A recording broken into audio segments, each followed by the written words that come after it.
Let's take a look at constructive climate. A leader needs to attend to tasks and to people. A leader also has to have a vision that he or she can express and implement. Equally important, a leader must be able to establish a constructive climate for the people in a group or an organization. Climate refers to the atmosphere of a team or an organization. It is defined as people's shared perceptions of the way things are in an organization. This includes people's general thoughts and feelings about the activities, procedures, and assumptions of a group. A positive climate is shaped by the degree to which people feel that they're supported, appreciated, and encouraged for their role in the organization. A constructive climate is just that, an atmosphere that promotes group members' satisfaction and achieving their personal best. Related to climate is an organization's culture, which is created by the beliefs, values, and traditions that are widespread in an organization. An organization's culture develops over longer periods from the many interactions that occur within the group or organization. A culture is reinforced by organizational members who developed patterns of working together over time to cope with challenges and coordinate their efforts that work well for them. These values and assumptions are then taught to newcomers as the way things are done around here. When a leader creates a constructive climate, he or she helps group members perform at their highest levels of excellence.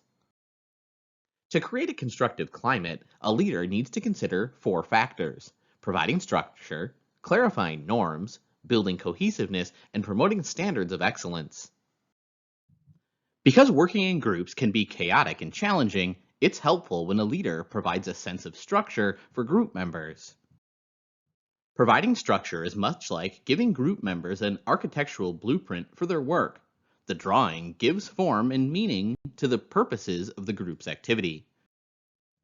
Initiating structure into the organization provides people with a sense of security, direction, and stability. To provide structure, a leader needs to communicate to the group's goals. When a leader gives a clear picture of the assignments and responsibilities, group members gain a better sense of direction.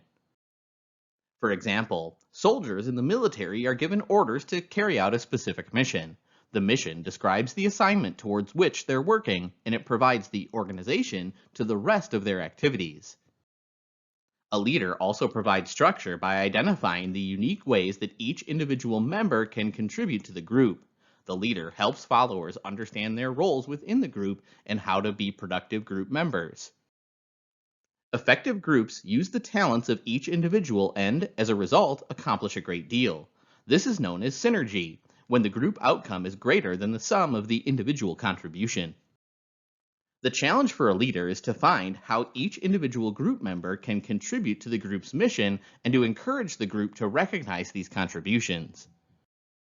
Effective leaders know how to discover these talents and benefit the entire group. A leader needs to clarify group norms.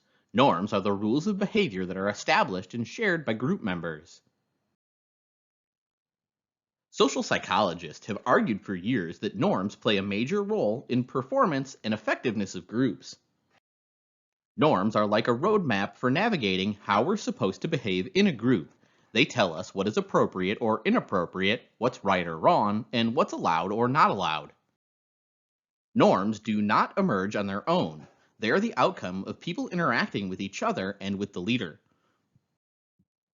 The reason norms are important is because they have a strong impact on how the group functions and whether the group is successful or not. Leaders need to be aware that norms always exist, and even when they're subtle or not verbally expressed, they do impact the productivity of the group. A leader can have a significant impact on establishing group norms as well as recognizing norms and working to make them constructive. When a leader brings about constructive norms, it can have a positive effect on the entire group. A leader should pay close attention to norm development and try to shape norms that will maximize group effectiveness. Cohesiveness is often considered an elusive but essential component of highly functioning groups because it holds the group together. Cohesiveness allows group members to express their personal viewpoints, give and receive feedback, accept opinions different from their own, and feel comfortable doing meaningful work. When a group is cohesive, the members feel a special connection with each other and with the group as a whole. Members appreciate the group and in turn are appreciated by the group. Cohesiveness has been associated with a number of positive outcomes for groups. First, high cohesiveness is frequently associated with increased participation and better interaction among members. People tend to talk more readily and listen more carefully in cohesive groups. They're also more likely to express their own opinion and be open to listening to the opinions of others. Second, in highly cohesive groups, membership tends to be more consistent. Members develop positive feelings towards one another and are more willing to attend group meetings.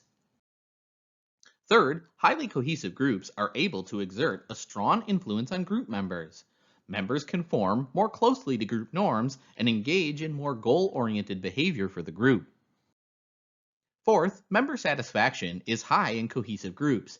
Members tend to feel more secure and find enjoyment participating in the group. Finally, members of a cohesive group usually are more productive than members of a group that's less cohesive. They can spend a lot less time working out interpersonal issues and conflicts. Where cohesive groups are what many organizations strive for, there is a caution about cohesiveness. When group members become extremely close, they can develop a closed mindset called groupthink, which values unanimity over critical appraisal of alternative ideas and viewpoints.